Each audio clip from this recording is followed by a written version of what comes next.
Hi, I'm David Onyeguzoro, and I'm a PhD student at the University of Idaho, the coordinating campus here. So what this is an automated gantry system. So this is the shipping containers we have here. This was actually 3D modeled and also printed as well. So this is basically what we're simulating, what we're using to simulate the shipping yard.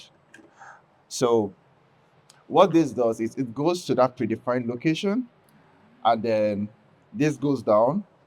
It picks it up based on the orientation. So in order for you to know the orientation, whether it is at a 0 degrees or at a 90 degrees, that is being determined by the overhead camera. So if you're going to put it at 0 degrees, which is this, then the camera will let you know, because we're going to be integrating machine vision. And whether it's going to be 0 degrees or 90 degrees as well, the camera is going to like indicate all that. And then all that is being connected and routed all through the mini enclosure over there. So the mini enclosure contains all the stepper motor drivers, right? So we have 4 motors here.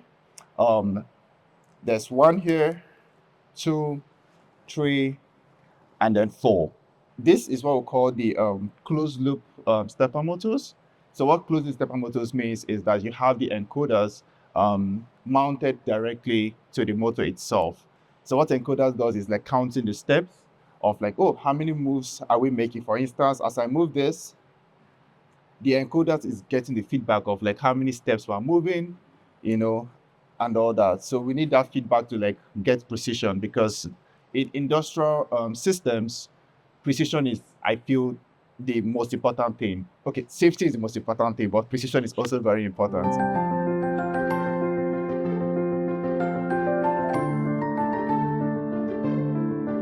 Speaking of safety, so I've also implemented some various safety measures. For instance, we have the warning light over here. So this is just a clear indication that the system is on.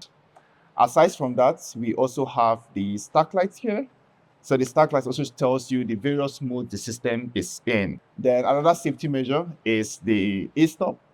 This cuts power to not the entire system, but to the moving gantry system. So this just tells you, okay, the system is at a hot position. You can see the solid red light there as well.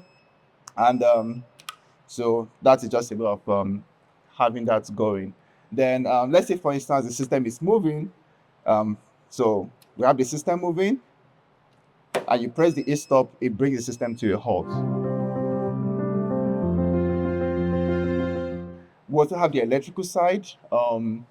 Wiring this was a lot. It took a lot of work to wire this. So the system has over 200 wires. Yeah, over 200 wires, because we have the warning lights, we have each of the custom limit switches that I had to like maneuver my way to get a true zero or reference point. So having that also wired and routed all through the enclosure.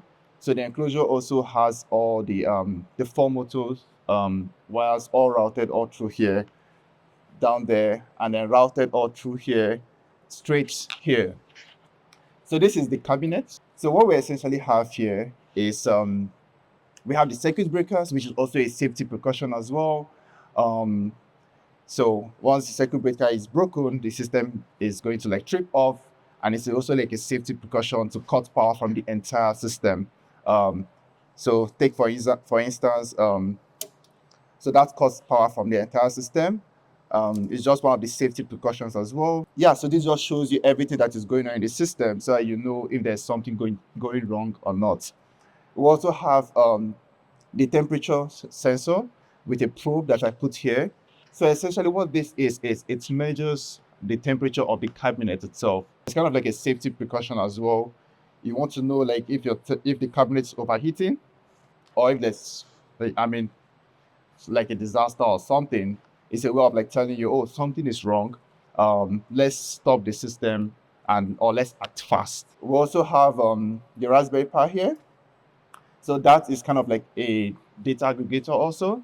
and a way of communicating with the PLC as well as the microcontroller. Other things here, we have the various IO cards. So what I had to do was I had to step it down and construct my own custom USB-C.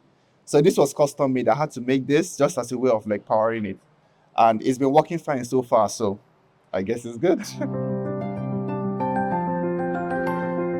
There are so many more things as well in the system. For instance, you have the push buttons also. We have the start and stop push button. So the start means you want the entire project to start. And then the stop is also like a mini e-stop, but a way of like bringing the system to a hold. There's also a HMI, so kind of like a way of integrating SCADA to the system. And SCADA is actually very important because you want to have a way of monitoring the system.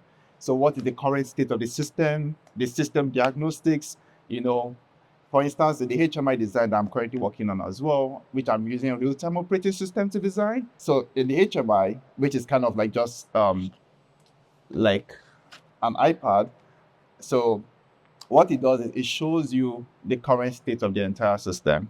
You have a section of the system diagnostics. For instance, what is currently being picked. For instance, what is the color of the container that is being picked?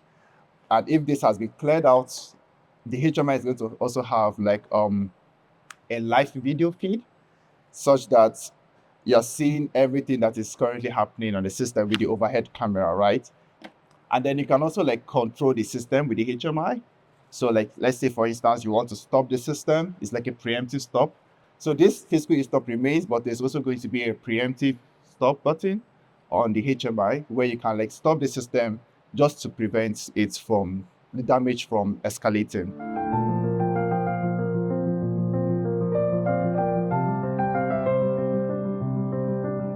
There are also like designs I had to come up with. For instance, I had to like design the schematics.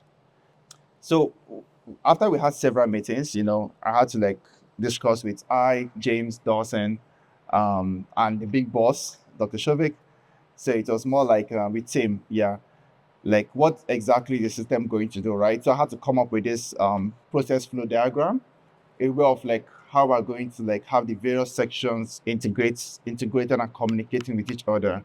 We have the AI side of things where we have the camera. So that's where we have the machine vision integrated. And then the chatbot interface, which is a chat interface where we're implementing the LLM. That's what Dawson is going to be working on.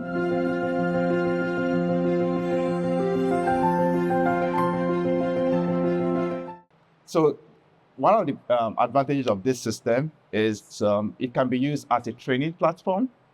That's kind of one of the motives, right? Having working on this and working on the mechanical, electrical, writing the ladder logic code has been a very good learning experience for me because I'm not a mechanical engineer, neither am I an electrical engineer, but working on this has taught me a lot, and it's kind of like a way of getting some industry experience. How does these various engineering domains work together? What this is kind of like teaching us is a way of like integrating these various devices, right? Using most of these open communication protocols and seeing how well we can like measure jittering, latency, having it to like communicate with each other in real time. So that's part of like the goals of the project. So we have this, and this also is the panel design.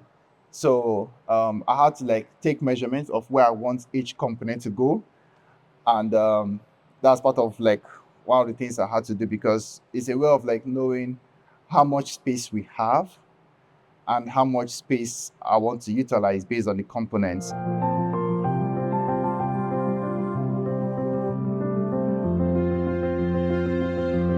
So yeah, that's kind of like the system that we have. It's a complex system, but it's also a very beautiful system, and I love it. I really love this. Yeah, so thank you. And anytime you're around the area, feel free to stop by. You'll probably see me working on this, depending on the time you come visit. So I'm hoping to wrap this up in a month's time. So I mean, you always see the project working. Maybe as you're walking by, you will see it all fully automated, moving on its own, and performing various pick and place operations as well with the entire system integrated. So, yeah, feel free to stop by anytime. And thank you for watching.